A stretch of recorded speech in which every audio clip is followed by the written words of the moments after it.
ಆತ್ಮೀಯರೇ ನಮಸ್ಕಾರ. ನಾನು ಯಲ್ಲಪ್ಪ ಹೆಗಡೆ.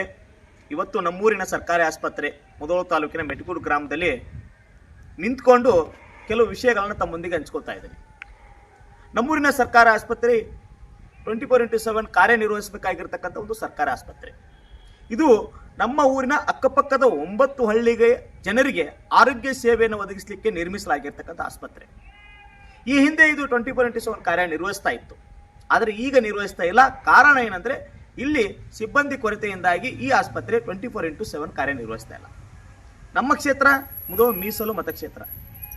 ಈ ಮೀಸಲು ಮತಕ್ಷೇತ್ರದ ವಿಶೇಷತೆ ಏನಂತಂದ್ರೆ, ಯಾವುದೇ ಸರ್ಕಾರ ಬಂದರೂ ಸಹಿತ ನಮ್ಮ ಪ್ರತಿನಿಧಿಗಳು ಸರ್ಕಾರದ ಭಾಗವಾಗಿ ಮಂತ್ರಿಗಳಾಗ್ತಾರೆ, ಜಿಲ್ಲಾ ಉಸ್ತುವಾರಿ ಸಚಿವರಾಗ್ತಾರೆ.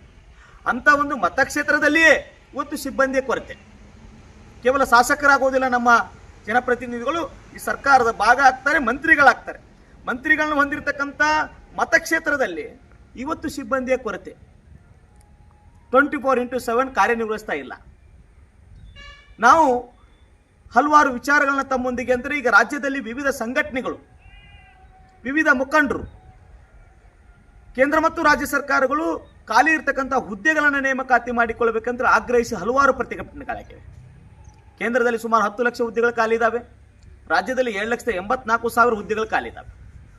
ಆ ಖಾಲಿ ಇರ್ತಕ್ಕಂಥ ಹುದ್ದೆಗಳನ್ನು ನೇಮಕಾತಿ ಮಾಡಿಕೊಳ್ಬೇಕಂತೇಳಿ ಆಗ್ರಹ ವ್ಯಕ್ತಪಡಿಸಿ ಇಡೀ ರಾಜ್ಯಾದ್ಯಂತ ಪ್ರತಿಭಟನೆಗಳಾಗ್ತಾ ಇದ್ದಾವೆ. ಆದರೆ ಇದು ಕೇವಲ ಉದ್ಯೋಗಾಕಾಂಕ್ಷಿಗಳ ಸಮಸ್ಯೆ ಅಂತ ತಾವೆಲ್ಲ ತಿಳ್ಕೊಂಡಿರ್ಬೋದು.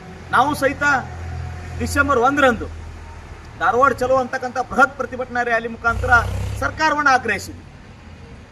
ನಾಳೆ ಜಮಖಂಡಿಯಲ್ಲಿ ಬೃಹತ್ ಪ್ರಮಾಣದ ಹೋರಾಟವನ್ನು ಇಟ್ಕೊಂಡು ಅಲ್ಲಿಯೂ ಸಹಿತ ಉದ್ಯೋಗಾಕಾಂಕ್ಷಿಗಳು, ರೈತ ಸಂಘ, ಹಲವಾರು ಸಂಘಟನೆಗಳು ಕೂಡಿಕೊಂಡು ಬೃಹತ್ ಪ್ರಮಾಣದ ಹೋರಾಟವನ್ನು ಮಾಡ್ತಾ ಇದ್ದಾರೆ. ಇದು ಕೇವಲ ಉದ್ಯೋಗಾಕಾಂಕ್ಷಿಗಳ ಸಮಸ್ಯೆ ಅಲ್ಲ, ನಮ್ಮೆಲ್ಲರ ಸಮಸ್ಯೆ. ನಮ್ಮೂರಿನ ಸರ್ಕಾರಿ ಆಸ್ಪತ್ರೆಗಳಲ್ಲಿ ಸಿಬ್ಬಂದಿ ಇಲ್ಲ, ಪಂಚಾಯಿತಿಗಳಲ್ಲಿ ಸಿಬ್ಬಂದಿಗಳಿಲ್ಲ, ಶಾಲೆಗಳಲ್ಲಿ ಸಿಬ್ಬಂದಿ ಇಲ್ಲ, ಶಾಲಾ ಕಾಲೇಜುಗಳಲ್ಲಿ ಸಿಬ್ಬಂದಿ ಇಲ್ಲ, ತಹಸೀಲ್ದಾರ್ ಆಫೀಸ್ಗೆ ಹೋದ್ರೆ ಅಲ್ಲಿ ಸಿಬ್ಬಂದಿಗಳಿಲ್ಲ, ಎಲ್ಲ ಇಲಾಖೆಗಳಲ್ಲೂ ಸಹಿತ ಸಿಬ್ಬಂದಿಗಳಿಲ್ಲ. ಹಾಗಾಗಿ ಉತ್ತಮವಾದ ಆಡಳಿತವನ್ನು ನೀಡಲಿಕ್ಕೆ ಸರ್ಕಾರಗಳು ವಿಫಲ ಆಗ್ತಾ ಇದ್ದಾವೆ. ನಮಗೆ ಬೇಕಾಗಿರುವುದು ಉತ್ತಮವಾದ ಆಡಳಿತ. ಉತ್ತಮವಾದ ಆಡಳಿತವನ್ನು ಸರ್ಕಾರಗಳು ನೀಡಲಿಕ್ಕೆ ವಿಫಲರಾಗಿರ್ತಕ್ಕಂಥ ಸಂದರ್ಭದಲ್ಲಿ ಇದನ್ನು ಖಂಡಿಸಬೇಕಾಗಿದೆ ಯಾರು? ನಾವು ಇದನ್ನು ಜನಾಂದೋಲನ ಮಾಡಬೇಕಾಗಿದೆ. ಪ್ರತಿ ಹಳ್ಳಿಗಳಲ್ಲಿ, ತಾಲೂಕಾ ಕೇಂದ್ರಗಳಲ್ಲಿ, ಜಿಲ್ಲಾ ಕೇಂದ್ರಗಳಲ್ಲಿ ಇದನ್ನು ಪ್ರಶ್ನೆಯನ್ನು ಮಾಡಬೇಕಾಗಿದೆ. ಈ ಪ್ರಶ್ನೆಗಳು ನಮ್ಮೂರಿಂದಲೇ ಪ್ರಾರಂಭ ಆಗಬೇಕಾಗಿದೆ, ನಮ್ಮ ಬೀದಿಯಿಂದಲೇ ಪ್ರಾರಂಭ ಆಗಬೇಕಾಗಿದೆ. ಸರ್ಕಾರವನ್ನು ಎಚ್ಚರಿಸುವಂತ ಕೆಲಸ ಮಾಡಬೇಕಾಗಿದೆ.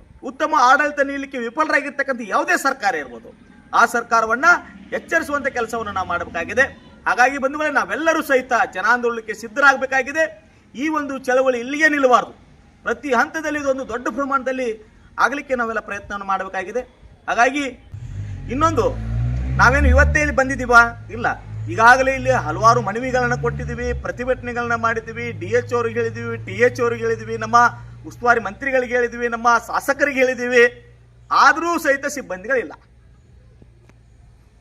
ಹಲವಾರು ಪ್ರತಿಭಟನೆಗಳನ್ನ ಮಾಡಿ, ಅವ್ರಿಗೆ ಫೋನ್ ಮಾಡಿ, ನಮ್ಮ ಪಂಚಾಯತಿ ಸದಸ್ಯರಾಗಿರ್ಬೋದು ಎಲ್ಲರೂ ಸಹಿತ ಫೋನ್ ಮಾಡಿ ಹೇಳಿದ್ರು ಸಹಿತ ಯಾವುದೇ ರೀತಿಯಾಗಿರ್ತಕ್ಕಂಥ ನಮ್ಮ ಸಮಸ್ಯೆಗೆ ಪರಿಹಾರ ಸಿಕ್ಕಿಲ್ಲ.